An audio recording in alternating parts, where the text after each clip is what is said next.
ಸರ್ವಮಂಗಳಮಾಂಗಲ್ಯೇ ಶಿವೆ ಸರ್ವಾರ್ಥಸಾಧಿಕೆ ಶರಣ್ಯೇ ತ್ರಯಂಬಕಿ ಗೌರಿ ನಾರಾಯಣಿ ನಮೋಸ್ತುತೆ. ತಾಯಿ ಪ್ರತ್ಯಂಗಿರಾದೇವಿ ತಮ್ಮೆಲ್ಲರಿಗೂ ಆಯುಸ್ಸು, ಆರೋಗ್ಯ, ಯಶಸ್ಸನ್ನು, ಸಂತೋಷವನ್ನು, ನೆಮ್ಮದಿಯನ್ನು ಕರುಣಿಸಲಿ ಅಂತ ತಾಯಿಯಲ್ಲಿ ಪ್ರಾರ್ಥನೆಯನ್ನು ಮಾಡ್ತೀನಿ. ನಮ್ಮ ಚಾನಲ್ನ ವೀಕ್ಷಣೆಯನ್ನು ಮಾಡ್ತಿರ್ತಕ್ಕಂಥ ಪ್ರತಿಯೊಬ್ಬ ಬಂಧು ಬಾಂಧವರಿಗೂ ಸಹ ಮನಸ್ಫೂರ್ತಿಯಾಗಿ ಕೃತಜ್ಞತೆಯನ್ನು ತಿಳಿಸ್ಲಿಕ್ಕೆ ಇಷ್ಟವನ್ನು ಪಡ್ತೀನಿ. ಇವತ್ತಿನ ಸಂಚಿಕೆಯಲ್ಲಿ ನಾವು ಈ 2024-25 ಕಾಲಾವಧಿಯಲ್ಲಿ ನೋಡೋದಾದರೆ, ವಿವಾಹ ಆದ 3 ತಿಂಗಳಿಂದ 6 ತಿಂಗಳ ಕಾಲಾವಧಿಯಲ್ಲೇ 20% ವಧೂವರರು ಡೈವರ್ಸ್ಗೆ ಅಪ್ಲೈಯನ್ನು ಮಾಡ್ಕೊತಾ ಇದ್ದಾರೆ. ಯಾಕೆ ಇಷ್ಟು ದೊಡ್ಡ ಮಟ್ಟದಲ್ಲಿ ಡೈವರ್ಸ್ಗೆ ಜನ ಮೂವ್ ಆನ್ ಆಗ್ತಾ ಇದ್ದಾರೆ? ಆ ವೈವಾಹಿಕ ಜೀವನದಲ್ಲಿ ಯಾಕಷ್ಟು ಸಮಸ್ಯೆಗಳು ಉಂಟಾಗ್ತಾ ಇದೆ? ಯಾಕೆ ಅವರಿಗೆ ಡೈವರ್ಸ್ ಹಂತದವರೆಗೂ ಸೇರ್ಕೊಳ್ಳಿಕ್ಕಂಥ ಸನ್ನಿವೇಶಗಳು ಕ್ರಿಯೇಟ್ ಆಗಿದೆ? ಇದಕ್ಕೆಲ್ಲ ಕಾರಣ ಏನು? ವಿವಾಹದ ಮೊದಲು ಯಾವ ಅಂಶಗಳನ್ನು ನಾವು ಪರಿಗಣಿಸಬೇಕು? ಸಾಲಾವಳಿಯನ್ನು ನೋಡಿ ವಿವಾಹವನ್ನು ಮಾಡಬೇಕಾ? ಜಾತಕವನ್ನು ನೋಡಿ ವಿವಾಹವನ್ನು ಮಾಡಬೇಕಾ? ಜಾತಕ ಹೊಂದಾಣಿಕೆ, ಜಾತಕ ಕುಂಡಲಿಯನ್ನು ನೋಡಿ ವಿವಾಹವನ್ನು ಮಾಡಬೇಕಾ? ವಿವಾಹದ ಸಂದರ್ಭದಲ್ಲಿ ಯಾವ ಅಂಶಗಳನ್ನು ನಾವು ವಿಶೇಷವಾಗಿ ಪರಿಗಣಿಸಬೇಕು? ಯಾವ ಅಂಶಗಳನ್ನು ಪರಿಗಣಿಸದೇ ಇದ್ದರೆ ಅವರ ವೈವಾಹಿಕ ಜೀವನ ಕಷ್ಟದಲ್ಲಿ ಸಿಗಾಕೊಂಡು ಭಿನ್ನಾಭಿಪ್ರಾಯ, ಮನಸ್ತಾಪ, ಕೋಪ, ಜಗಳಗಳೊಂದಿಗೆ ಕೋರ್ಟ್ ಮೆಟ್ಟಿಲನ್ನು ಹೇರ್ತಾರೆ ಅನ್ನೋ ಒಂದು ಅಂಶಗಳನ್ನು ನಾವು ತಿಳ್ಕೊಳ್ಳೋಣ. ಗಂಡು ಹೆಣ್ಣನ್ನು ಹುಡುಕ್ತಾ ಇರ್ತಾರೆ. ಹುಡುಗ ಆಗಲಿ ಹುಡುಗಿಯಾಗಲಿ ಇಂಜಿನಿಯರಿಂಗ್ ಓದಿದ್ದಾಳೆ, ಸ್ವಂತ ಮನೆ ಇದೆ, ಒಂದು ಒಳ್ಳೆ ಕಡೆ ಉದ್ಯೋಗ ಇದೆ, ಲಕ್ಷಾಂತರ ರೂಪಾಯಿ ಸಂಬಳ ಬರ್ತಾ ಇದೆ, ಅವ್ರಿಗೆ ಒಂದು 4 ಬಾರ್ ಇದೆ, ಒಂದು 4 ರೆಸ್ಟೋರೆಂಟ್ ಇದೆ, ತೋಟ ಇದೆ, ಮನೆ ಕಡೆ ಆಸ್ತಿ ಚೆನ್ನಾಗಿದೆ ಅಂತ ಮದುವೆ ಮಾಡಿಕೊಟ್ಬಿಡ್ತಾರೆ.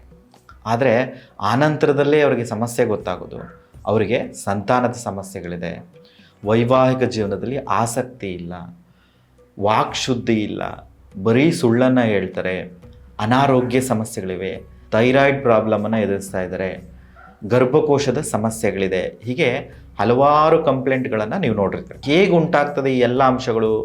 ಎಲ್ಲವೂ ಸಹ ನಮ್ಮ ಪೂರ್ವಜನ್ಮದ ಕರ್ಮಫಲಗಳೇ ಆಗಿರ್ತವೆ. ಆ ಪೂರ್ವಜನ್ಮದ ಕರ್ಮಫಲಗಳು ಹೇಗಿದೆ ಅಂತ ನಾವು ಹೇಗೆ ತಿಳ್ಕೊಳ್ಳಿಕ್ಕೆ ಸಾಧ್ಯ?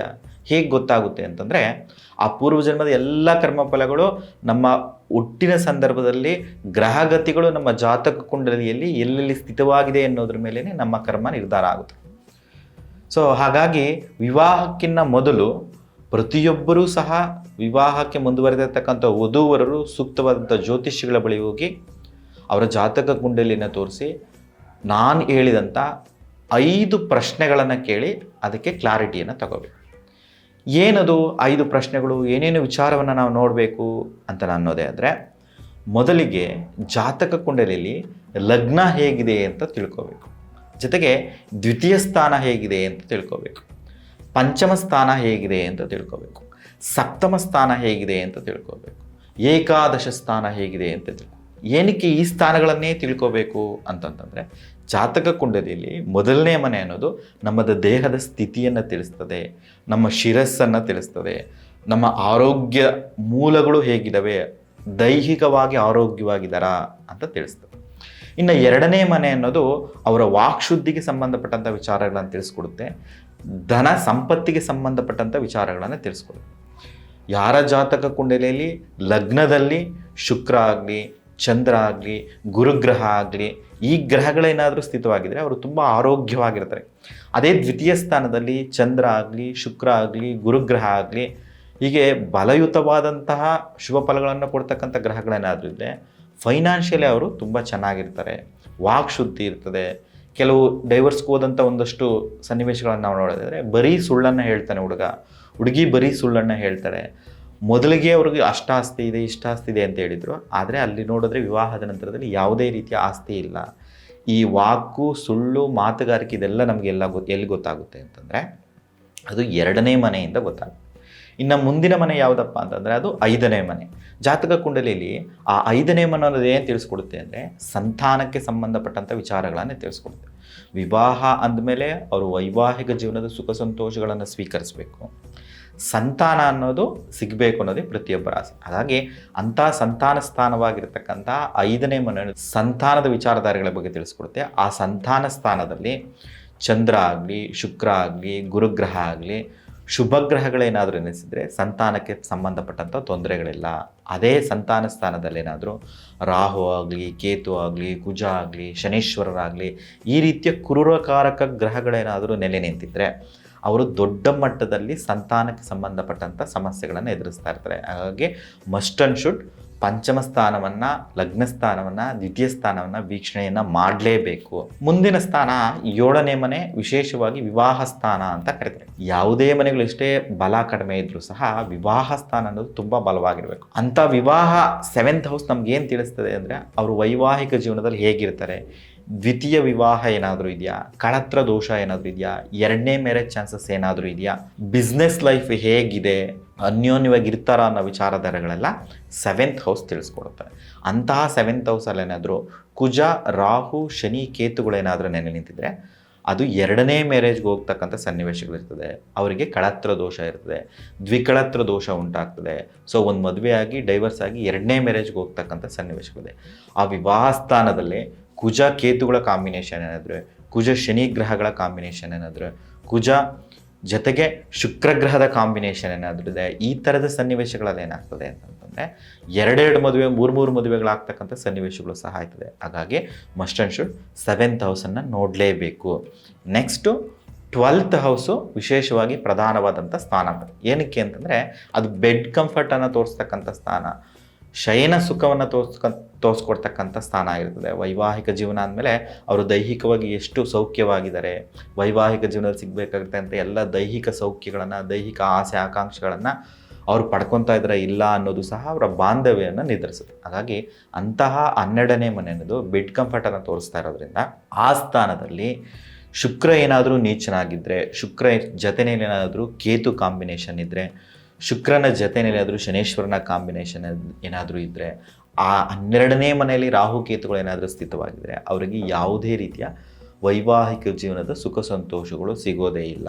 ವಿಶೇಷವಾಗಿ ಕೇತು ಏನಾದರೂ 12th ಹೌಸಲ್ಲಿದ್ದರೆ ಆ ಕೇತುವಿನ ಮೇಲೇನಾದರೂ ಕುಜನ ದೃಷ್ಟಿಯಾಗಲಿ, ಶನಿಯ ದೃಷ್ಟಿಯಾಗಲಿ ಇದ್ದರೆ ಅವ್ರಿಗೆ ಯಾವುದೇ ರೀತಿಯ ಬೆಡ್ ಕಂಫರ್ಟು, ವೈವಾಹಿಕ ಜೀವನದ ಸುಖ ಸಂತೋಷಗಳು ಸಿಗದೆ ಅತಿ ಹೆಚ್ಚಿನ ಪ್ರಮಾಣದಲ್ಲಿ 2nd ಮ್ಯಾರೇಜಿಗೆ ಮೂವ್ ಆಗ್ತದೆ. ಎಷ್ಟೋ ಡೈವರ್ಸ್ ಕೇಸ್ಗಳಲ್ಲಿ ನಾವು ನೋಡೋದೇ ಆದರೆ ಹುಡುಗ ಗಂಡಸೇ ಅಲ್ಲ, ಆ ಹುಡುಗಿ ವೈವಾಹಿಕ ಜೀವನದಲ್ಲಿ ಆಸಕ್ತಿನೇ ಇಲ್ಲ, ದೈಹಿಕ ಸುಖಗಳೇ ಇಲ್ಲ, ಹಾಗಾಗಿ ನಾವು ಡೈವರ್ಸ್ ತಗೋತಾ ಇದ್ದೀವಿ ಅಂತ ಹೇಳ್ತಾರೆ. ಒಂದು 100 ಡೈವರ್ಸ್ಗಳು ತಗೊಂಡ್ರೆ ಅದರಲ್ಲಿ 30 to 40% ಇದೇ ಮೇಜರ್ ಕಾರಣ ಆಗಿರ್ತದೆ. ಹಾಗಾಗಿ 7th ಹೌಸಲ್ಲಿ ಯಾವ್ಯಾವ ಗ್ರಹಗಳ ನೆಲೆ ನಿಂತಿರ್ತವೋ ಅವೆಲ್ಲವೂ ಸಹ 12th ಹೌಸ್ನ ನೋಡ್ತಾ ಇರ್ತವೆ. 7 ಮನೆ ಮುಂದಕ್ಕೆ ನೋಡ್ತಾ ಇರ್ತವೆ. ಹಾಗಾಗಿ ಆ 7th ಹೌಸು 12th ಹೌಸ್ ಅನ್ನೋದು ಪ್ರಧಾನವಾದಂಥ ಸ್ಥಾನವನ್ನು ಪಡ್ಕೊಂಡು ಅದನ್ನು ವೀಕ್ಷಣೆಯನ್ನು ಮಾಡಲೇಬೇಕು. ಜೊತೆಗೆ ಆರೋಗ್ಯ ಅಂತ ಬಂದರೆ ಅದು 8ನೇ ಮನೆಯನ್ನು ವೀಕ್ಷಣೆ ಮಾಡಬೇಕು. ಆರೋಗ್ಯ ಚೆನ್ನಾಗಿದ್ದರೆ ವೈವಾಹಿಕ ಜೀವನ ಚೆನ್ನಾಗಿ. ಹೀಗೆ ಈ ಎಲ್ಲ ಮನೆಗಳನ್ನು ಅಂದರೆ 1ನೇ ಮನೆ, 2ನೇ ಮನೆ, 5ನೇ ಮನೆ, 7ನೇ ಮನೆ, 12ನೇ ಮನೆಯನ್ನು ನೋಡಿ ಅಲ್ಲಿ ಗ್ರಹಗಳು ಬಲವಾಗಿದ್ವ ಅಂತ ಡಿಸೈಡನ್ನು ಮಾಡಿ ವಿವಾಹಕ್ಕೆ ಮುಂದುವರಿಬೇಕು. ಯಾವ ಗ್ರಹಗಳು ಸೂಕ್ತವಾಗಿದ್ದರೆ ಅವ್ರ ವೈವಾಹಿಕ ಜೀವನ ಚೆನ್ನಾಗಿರ್ತದೆ ಅಂತಂದರೆ ಮೊದಲಿಗೆ ನಾವು ಚಂದ್ರಗ್ರಹವನ್ನು ನೋಡಬೇಕು. ಏನಕ್ಕೆ ಅಂದರೆ ಚಂದ್ರನ ಮನಸ್ಸಿನ ಕಾರಕ ಅಂತ. ಯಾರು ಮಾನಸಿಕವಾಗಿ ಚೆನ್ನಾಗಿರ್ತಾರೋ, ಯಾರು ದೈಹಿಕವಾಗಿ ಆರೋಗ್ಯವಾಗಿರ್ತಾರೋ ವೈವಾಹಿಕ ಜೀವನದಲ್ಲಿ ಸಹ ಚೆನ್ನಾಗಿರ್ತಾರೆ. ಹಾಗಾಗಿ ಜಾತಕದಲ್ಲಿ ಚಂದ್ರ ಏನಾದರೂ ನೀಚನಾಗಿದ್ದಾನ, ಚಂದ್ರ ಬಲವಾಗಿಲ್ವಾ, ಚಂದ್ರನ ಜೊತೆ ಏನಾದರೂ ಶನೇಶ್ವರನ ಕಾಂಬಿನೇಷನ್ ಇದೆಯಾ, ಚಂದ್ರನ ಜೊತೆ ಏನಾದರೂ ರಾಹು ಕೇತುಗಳ ಕಾಂಬಿನೇಷನ್ ಇದೆಯಾ ಅಂತ ನೋಡೋದು ಸಹ ಮುಖ್ಯ ಆಗಿರ್ತದೆ. ಎಲ್ಲಿ ಚಂದ್ರ ಬಲವಾಗಿರ್ತಾನೆ ಅಲ್ಲಿ ವೈವಾಹಿಕ ಜೀವನ ಚೆನ್ನಾಗಿರ್ತದೆ ಅಂತ ನಾವು ನೋಡ್ಬೋದು. ಇನ್ನು 2ನೇ ಗ್ರಹ ಯಾವುದು ಅಂದರೆ ಶುಕ್ರಗ್ರಹ. ನೋಡಿ, ಶುಕ್ರಗ್ರಹವನ್ನು ನಾವು ವೈವಾಹಿಕ ಜೀವನಕ್ಕೆ, ವೈವಾಹಿಕ ಜೀವನದ ಸುಖ ಸಂತೋಷಗಳನ್ನು ಕೊಡ್ತಕ್ಕಂಥ ಗ್ರಹ ಅಂತ ಕರಿತೀವಿ. ಅಂದರೆ ವಿವಾಹಕಾರಕ ಗ್ರಹ ಅಂತ ಕರಿತೀವಿ. ಅಂಥ ವಿವಾಹಕಾರಕ ಗ್ರಹ ಆಗಿರ್ತಕ್ಕಂಥ ಶುಕ್ರ ಪ್ರಧಾನ ಸ್ಥಾನವನ್ನು ವೈವಾಹಿಕ ಜೀವನದಲ್ಲಿ ಪಡ್ಕೊತಾನೆ. ಜಾತಕದಲ್ಲಿ ಏನಾದರೂ ಶುಕ್ರ ಉಚ್ಚ ಸ್ಥಾನದಲ್ಲಿದ್ದರೆ ಅವರ ವೈವಾಹಿಕ ಜೀವನ ಅದ್ಭುತವಾಗಿರ್ತದೆ. ಅದೇ ಜಾತಕದಲ್ಲಿ ಏನಾದರೂ ಶುಕ್ರ ನೀಚ ಸ್ಥಾನದಲ್ಲಿದ್ದರೆ, ಶುಕ್ರ ಸಪ್ತಮ ಸ್ಥಾನದಲ್ಲಿ ವಿವಾಹ ಒಂದು ತಡನೂ ಆಗ್ತದೆ, ವೈವಾಹಿಕ ಜೀವನದಲ್ಲಿ ಕಷ್ಟಗಳನ್ನು ಸಹ ಎದುರಿಸ್ತದೆ. ಅದೇ ಶುಕ್ರನ ಜೊತೆ ಏನಾದರೂ ಕೇತು ಕಾಂಬಿನೇಷನ್ ಇದ್ದರೆ ವೈವಾಹಿಕ ಜೀವನದಲ್ಲಿ ಏನೂ ಅಂತ ಆಸಕ್ತಿ ಇರಲ್ಲ, ವಿವಾಹ ಆಗಿರ್ತಾರೆ, ಗಂಡ ಹೆಂಡತಿ ಜೊತೆಯಲ್ಲಿ ಇರ್ತಾರೆ ಅಷ್ಟೇ, ದಿನಗಳು ನಡ್ಕೊಂಡು ಹೋಗ್ತಾ ಇರ್ತವೆ. ಸೊ ಹಾಗಾಗಿ ಶುಕ್ರನನ್ನು ಪ್ರಧಾನವಾಗಿ ನೋಡೋದು. ಮತ್ತೊಂದು ಗ್ರಹ ಕುಜಗ್ರಹ. ಏನಕ್ಕೆ ಅಂದರೆ ಕುಜನನ್ನು ಮಾಂಗಲ್ಯಕಾರಕ ಅಂತ ಕರೀತಾರೆ. ಅಂಥ ಕುಜಗ್ರಹ ಏನಾದರೂ ಮೊದಲನೇ ಮನೆಯಲ್ಲಿ, 2ನೇ ಮನೆಯಲ್ಲಿ, 7ನೇ ಮನೆಯಲ್ಲಿ, 8ನೇ ಮನೆಯಲ್ಲಿ, 12ನೇ ಮನೆಯಲ್ಲಿದ್ದರೆ ಅದನ್ನು ಕುಜದೋಷ ಅಂತ ಕರೀತಾರೆ. ಹಾಗಾಗಿ ಜಾತಕದಲ್ಲಿ ಕುಜದೋಷ ಎಷ್ಟು ಬಲವಾಗಿದೆ ಅಂತ ನೋಡೋದು ಸಹ ಪ್ರಧಾನ. ವಿಶೇಷವಾಗಿ ಕುಜ ಏನಾದರೂ 7ನೇ ಮನೆಯಲ್ಲಿ, 8ನೇ ಮನೆಯಲ್ಲಿದ್ದರೆ ಅದು ಒಂದು 90 to 99% ಸೆಕೆಂಡ್ ಮ್ಯಾರೇಜಿಗೆ ಮೂವ್ ಆನ್ ಆಗೋ ಸನ್ನಿವೇಶಗಳೇ ಜಾಸ್ತಿ. ಅದು ಬಲವಾದಂಥ ಕುಜದೋಷ ಇದೆ ಅಂತ ಹೇಳ್ತಾ ಇರ್ತಾರೆ. ಹಾಗಾಗಿ ಕುಜ ಯಾವ ಸ್ಥಾನದಲ್ಲಿದ್ದಾನೆ, ಜಾತಕದಲ್ಲಿ ಏನಾದರೂ ಕುಜದೋಷ ಇದೆಯಾ ಅಂತಲೂ ಸಹ ನೋಡೋದು ಪ್ರಧಾನವಾದಂಥ ಅಂಶವಾಗಿದೆ. ನೆಕ್ಸ್ಟು ಜಾತಕದಲ್ಲಿ ಏನಾದರೂ ಪಿತೃದೋಷಗಳಿದಾವ, ಸರ್ಪದೋಷಗಳಿದಾವ ಅಂತ ನಾವು ನೋಡ್ಕೋಬೇಕು. ಏನಿದು ಸರ್ಪದೋಷ ಅಂತಂದರೆ, ನೀವಾಗಲಿ, ನಿಮ್ಮ ಪೂರ್ವಜರಾಗಲಿ, ತಂದೆನಾಗಲಿ, ತಾಯಿನಾಗಲಿ ಹಾವುಗಳನ್ನೇನಾದರೂ ಹತ್ಯೆಯನ್ನು ಮಾಡಿದರೆ, ಸರ್ಪಗಳನ್ನು ಕೊಂದಿದ್ರೆ, ಸರ್ಪಗಳು ವಾಸ ಮಾಡ್ತಕ್ಕಂಥ ಹುತ್ತಗಳನ್ನೇನಾದರೂ ನಾಶವನ್ನು ಮಾಡಿದರೆ, ಸರ್ಪಗಳಿಗೆ ಬೆಂಕಿ ಇಟ್ಟು ಸುಟ್ಟಿದ್ರೆ, ಸರ್ಪ ಕಲಹವನ್ನು ದರ್ಶನವನ್ನು ಮಾಡಿದರೆ, ಸರ್ಪ ಮಿಲನವನ್ನೇನಾದರೂ ದರ್ಶನವನ್ನು ಮಾಡಿದರೆ, ಅಂಥ ಸಂದರ್ಭದಲ್ಲಿ ಸರ್ಪಹತ್ಯಾ ದೋಷ, ಸರ್ಪಹಿಂಸಾ ದೋಷ, ಸರ್ಪ ವಾಸಸ್ಥಳ ನಾಶ ದೋಷ ಅಂತ ಉಂಟಾಗ್ತದೆ. ಇಂಥ ಸರ್ಪಗಳಿಗೆ ಸಂಬಂಧಪಟ್ಟಂಥ ಯಾವುದೇ ರೀತಿಯ ದೋಷಗಳು ಜಾತಕ ಕುಂಡಲಿ ಇದ್ದರೂ ಸಹ ಅದು ವೈವಾಹಿಕ ಜೀವನವನ್ನು ದೊಡ್ಡ ಮಟ್ಟದಲ್ಲಿ ಸಫರ್ಗೆ ಕಾರಣವಾಗ್ತದೆ. ಹಾಗಾಗಿ ಅಂಥ ಸರ್ಪದೋಷ ಇದೆಯಾ ಅಂತ ನಾವು ನೋಡ್ಕೋಬೇಕು. ಇನ್ನು ಪಿತೃದೋಷ ಅಂತಂದರೆ, ನಿಮ್ಮ ಕುಟುಂಬದಲ್ಲಿ ಯಾರಾದರೂ ವಿಷವನ್ನು ಕುಡಿದು ಡೆತ್ ಆಗಿದ್ದಾರಾ, ಆತ್ಮಹತ್ಯೆಯನ್ನು ಮಾಡ್ಕೊಂಡಿದ್ದಾರಾ, ಅಪಘಾತಗಳಿಂದ ಡೆತ್ ಆಗಿದ್ದಾರಾ, ಕೊಲೆ ಆಗಿದ್ದಾರಾ, ಈ ಎಲ್ಲ ಅಂಶಗಳು ಅಂದರೆ ಅಸಹಜವಾದಂಥ ಸಾವೇನಾದರೂ ನಿಮ್ಮ ಕುಟುಂಬದಲ್ಲಿ ನಡೆದಿದ್ದರೆ, ತಂದೆನಾಗಲಿ, ತಾಯಿನಾಗಲಿ, ಚಿಕ್ಕಮ್ಮ ಆಗಲಿ, ದೊಡ್ಡಪ್ಪ ಆಗಲಿ, ಯಾರಾದರೂ ಈ ಥರ ಒಂದು ಅಸಹಜವಾದಂಥ ಸಾವನ್ನು ಹೊಂದಿದರೆ ಅವರು ಪ್ರೇತ ಯೋನಿಯಲ್ಲಿ ಜನ್ಮಿಸಿ ಆತ್ಮಗಳಾಗಿ ಕಾಡಲಿಕ್ಕೆ ಪ್ರಾರಂಭವನ್ನು ಮಾಡ್ತಾರೆ. ಯಾರ ಜಾತಕದಲ್ಲಿ ಪಿತೃದೋಷ ಇರುತ್ತೋ ಅವರ ವೈವಾಹಿಕ ಜೀವನ ಅನ್ನೋದು ತುಂಬ ಕ್ಲಿಷ್ಟಕರವಾಗಿರ್ತದೆ. ಸಂತಾನಕ್ಕೆ ಸಂಬಂಧಪಟ್ಟಂಥ ಸಮಸ್ಯೆಗಳಿರ್ತವೆ, ಆರೋಗ್ಯಕ್ಕೆ ಸಂಬಂಧಪಟ್ಟಂಥ ಸಮಸ್ಯೆಗಳಿರ್ತವೆ, ಉದ್ಯೋಗಕ್ಕೆ ಸಂಬಂಧಪಟ್ಟಂಥ ಸಮಸ್ಯೆಗಳಿರ್ತದೆ. ಈ ರೀತಿ ಹಲವಾರು ರೀತಿಯ ಸಮಸ್ಯೆಗಳಿಂದ ಬಳಲ್ತಾ ಇರ್ತದೆ. ಇದಕ್ಕೆಲ್ಲ ಕಾರಣ ಏನು ಅಂದರೆ ಪಿತೃದೋಷ. ಹೇಗೆ ಪಿತೃದೋಷ ಉಂಟಾಗ್ತದೆ ಅಂದರೆ, ಜಾತಕ ಕುಂಡಲಿಯಲ್ಲಿ ಶನಿಗ್ರಹದ ಜೊತೆ ಆಗಲಿ, ಗುರುಗ್ರಹದ ಜೊತೆ ಆಗಲಿ, ಸೂರ್ಯಗ್ರಹದ ಜೊತೆ ಆಗಲಿ, ಚಂದ್ರಗ್ರಹದ ಜೊತೆ ಆಗಲಿ, ರಾಹು ಕೇತುಗಳ ಕಾಂಬಿನೇಷನ್ ಏನಾದರೂ ಇದ್ದರೆ, ಅದರಲ್ಲೂ ವಿಶೇಷವಾಗಿ ಸೂರ್ಯ ಚಂದ್ರರ ಜೊತೆ ರಾಹು ಕೇತುಗಳ ಕಾಂಬಿನೇಷನ್ ಯಾವುದೇ ಮನೆಯಲ್ಲಿ ಇದ್ದರೂ, ಅದರಲ್ಲೂ ವಿಶೇಷವಾಗಿ ಸಪ್ತಮ ಸ್ಥಾನ ಅಂದರೆ 7ನೇ ಮನೆಯಲ್ಲಿ ಏನಾದರೂ ಸೂರ್ಯ ಚಂದ್ರರ ಜೊತೆ ರಾಹುಕೇತುಗಳ ಕಾಂಬಿನೇಷನ್ ಅತ್ಯಂತ ಬಲವಾದಂಥ ಸರ್ಪದೋಷ ಆಗಿ ಮಾರ್ಪಡುತ್ತೆ. ಪಂಚಮ ಸ್ಥಾನದಲ್ಲೇನಾದರೂ ಸೂರ್ಯಚಂದ್ರ ಜೊತೆ ರಾಹುಕೇತುಗಳಿದ್ದರೆ ಅದು ಸಂತಾನಕ್ಕಂತೂ ದೊಡ್ಡ ಮಟ್ಟದಲ್ಲಿ ಸಮಸ್ಯೆ ಉಂಟು ಮಾಡ್ತದೆ. ಸಂತಾನ ಇಲ್ಲದೇ ಇರತಕ್ಕಂಥ ಸನ್ನಿವೇಶಗಳಾಗಲಿ, ಒಂದು 2-3 ಅಭಾಷಣ ಆಗಿ ಆನಂತರ ಸಂತಾನ ಆಗ್ತಕ್ಕಂಥ ಸನ್ನಿವೇಶಗಳು ಸಹ ಇರ್ತದೆ. ಹಾಗಾಗಿ ಪಿತೃದೋಷ ಇದೆಯೇ ಅಂತಲೂ ಸಹ ನೋಡ್ಕೋಬೇಕು. ಇದರ ಜೊತೆಗೆ ಸಾಲಾವಳಿಯಲ್ಲಿ ಪ್ರಾಣಿಗಳು ಹೇಗೆ ಹೊಂದಾವಣಿಕೆ ಆಗ್ತವೆ ಅಂತಂದರೆ, ಶತ್ರು ಪ್ರಾಣಿಗಳೇನಾದರೂ ಇದಾವ, ಒಂದೊಂದು ರಾಶಿಯವರಿಗೆ, ಒಂದೊಂದು ನಕ್ಷತ್ರದವರಿಗೆ ಒಂದೊಂದು ಪ್ರಾಣಿ ಅಂತ ಇರುತ್ತೆ. ಉದಾಹರಣೆಗೆ ಅಶ್ವಿನಿ ನಕ್ಷತ್ರಕ್ಕೆ ಒಂದು ಪ್ರಾಣಿ, ರೇವತಿ ನಕ್ಷತ್ರಕ್ಕೆ ಒಂದು ಪ್ರಾಣಿ. ಹಾಗೆ 2 ನಕ್ಷತ್ರಗಳ ಪ್ರಾಣಿಗಳೇನಾದರೂ ಶತ್ರು ಪ್ರಾಣಿಗಳಿದಾವ ಅಂತ ನೋಡ್ಕೊಳ್ಳೋದು ಪ್ರಮುಖವಾಗಿದೆ. ಇನ್ನೂ ವಿಶೇಷವಾಗಿ ಮಾಂಗಲ್ಯ ಕೂಟ ಕೂಡು ಬರ್ತದ ಅಂತ ನಾವು ನೋಡ್ಕೋಬೇಕು. ಅಂದರೆ ರಜ್ಜುಕೂಟ ಅಂತ ಕರಿತೀವಿ. ಅಂತಹ ರಜ್ಜುಕೂಟ ಕೂಡು ಬರದೇ ಇದ್ದರೆ ಎಲ್ಲ ಗ್ರಹಗತಿಗಳು ಚೆನ್ನಾಗಿದ್ರೂ ಸಹ ವಿವಾಹಕ್ಕೆ ಮೋಹನ ಆಗಬಾರ್ದು. ಜೊತೆಗೆ ನಾಡೀಕೂಟ ಅಂತ ಕರೀತಾರೆ. ಏನಿದು ನಾಡೀಕೂಟ ಅಂದರೆ, ಸಾಲಾವಳಿಯಲ್ಲೇ ಅವರ ಒಂದು ಸ್ನೇಹ, ಬಾಂಧವ್ಯ, ಅವರ ದೈಹಿಕವಾದಂಥ ಆರೋಗ್ಯ ಪರಿಸ್ಥಿತಿಗಳು, ಅವರು ವಾತ ದೇಹದವರ, ಪಿತ್ತ ದೇಹದವರ, ಕಫ ದೇಹದವರ ಅಂತ ತಿಳಿಸ್ಕೊಡ್ತಕ್ಕಂಥ ಅಂಶವನ್ನು ತೋರಿಸ್ಕೊಡೋದೇ ನಾಡೀಕೂಟ ಅಂತ ಕರೀತಾರೆ. ಹಾಗಾಗಿ ಸಾಲಾವಳಿಯಲ್ಲಿ ಗಣಕೂಟ ಅಂದರೆ ರಾಕ್ಷಸಗಣ, ಮನುಷ್ಯಗಣ ಅಂತ ನೋಡಿದ್ರೆ ಅದಕ್ಕೆ ನಾನಷ್ಟು ಪ್ರಾಮುಖ್ಯತೆಯನ್ನು ಕೊಡಲ್ಲ. ಆ ಗಣಕೂಟದ ಜೊತೆಯಲ್ಲಿ ರಜ್ಜುಕೂಟವನ್ನು, ಪ್ರಾಣಿಕೂಟವನ್ನು, ಯೋನಿಕೂಟವನ್ನು, ಜೊತೆಗೆ ನಾಡೀಕೂಟವನ್ನು, ಈ ಎಲ್ಲ ಕೂಟಗಳನ್ನು ಗಮನಿಸಿ 18 ಅಂಕಕ್ಕಿಂತಲೂ ಹೆಚ್ಚಿದ್ರೆ ಸಾಕು. ಜಾತಕ ಕುಂಡಲಿ ಚೆನ್ನಾಗಿದ್ದರೆ 18 ಅಂಕದಕ್ಕಿಂತ ಹೆಚ್ಚು ಬಂದರೆ ಸಾಕು, ವಿವಾಹಕ್ಕೆ ಮೋಹನ ಆಗ್ಬೋದು. ಈ ಎಲ್ಲ ಅಂಶಗಳನ್ನು ಪರಿಗಣಿಸಿ ಜಾತಕ ಕುಂಡಲಿ ಏನಾದರೂ ದ್ವಿತೀಯ ವಿವಾಹ ಇದೆ ಅಂತಂದರೆ ಅದಕ್ಕೆ ಸೂಕ್ತವಾಗಿರ್ತಕ್ಕಂಥ ಕದಲಿ ವಿವಾಹ ಆಗಲಿ, ಎಕ್ಕ ವಿವಾಹ ಆಗಲಿ, ಕುಂಭ ವಿವಾಹಗಳಾಗಲಿ ಮಾಡಿಕೊಂಡು ಆನಂತರ ಅಷ್ಟೇ ಮದುವೆಗೆ ಮೋಹನ ಆಗಬೇಕು. ಇದು ಯಾವುದನ್ನೂ ನೋಡದೆ ಹಣವನ್ನು ನೋಡಿ ಆಗಲಿ, ಆಸ್ತಿಯನ್ನು ನೋಡಿ ಆಗಲಿ, ವಿದ್ಯೆಯನ್ನು ನೋಡಿ ಆಗಲಿ, ಅವರ ಉದ್ಯೋಗವನ್ನು ನೋಡಿ ಆಗಲಿ ವಿವಾಹ ಮಾಡಿಕೊಟ್ಟಿದ್ದೆ ಆದರೆ ವಿವಾಹ ಆದ 3 ತಿಂಗಳಿಂದ 6 ತಿಂಗಳಿಗೆ ಕೋರ್ಟ್ ಮೆಟ್ಲಲ್ಲಿ ನಿಂತಿರ್ತಾರೆ. ಕೋರ್ಟ್ ಹಾಲಲ್ಲಿ ನಿಂತ್ಕೊಂಡು ಹೇಳ್ತಾ ಇರ್ತಾರೆ, ನಾವು ಆಸ್ತಿ ಐತೆ ಅಂತ ಮದುವೆ ಮಾಡಿಕೊಟ್ವಿ, ವಿದ್ಯಾವಂತ ಅಂತ ಮದುವೆ ಮಾಡಿಕೊಟ್ವಿ, ಉದ್ಯೋಗ ಐತೆ ಅಂತ ಮದುವೆ ಮಾಡಿಕೊಟ್ವಿ. ಆದರೆ ಅವರು ನಮ್ಮ ಮಗಳನ್ನಾಗಲಿ ನಮ್ಮ ಮಗನನ್ನಾಗಲಿ ಸ್ವಲ್ಪವೂ ಕೇರ್ ಮಾಡಲ್ಲ, ಪ್ರೀತಿ ವಿಶ್ವಾಸ ತೋರಿಸಲ್ಲ, ವೈವಾಹಿಕ ಜೀವನದಲ್ಲಿ ಆಸಕ್ತಿನೇ ಇಲ್ಲ, ಮನೆ ಕೆಲಸಗಳನ್ನು ಸರಿಯಾಗಿ ನಿರ್ವಹಿಸಲ್ಲ, ಸ್ಥಿರವಾದಂಥ ಉದ್ಯೋಗ ಇಲ್ಲ, ಹಣಕಾಸಿನ ಸಮಸ್ಯೆಗಳು ದೊಡ್ಡ ಮಟ್ಟದಲ್ಲಿದ್ದಾವೆ, ದೊಡ್ಡ ಮಟ್ಟದಲ್ಲಿ ಸಾಲಗಳನ್ನು ಮಾಡ್ಕೊಂಡಿದ್ದಾರೆ ಅಂತ ಹೇಳ್ತಾ ಇರ್ತಾರೆ. ವಿವಾಹ ಆಗ್ತಕ್ಕಂಥ ಸಂದರ್ಭದಲ್ಲಿ ದಶೆಗಳು ಹೇಗಿದ್ದಾವೆ ಅಂತಲೂ ಸಹ ನೋಡಬೇಕಾಗ್ತದೆ.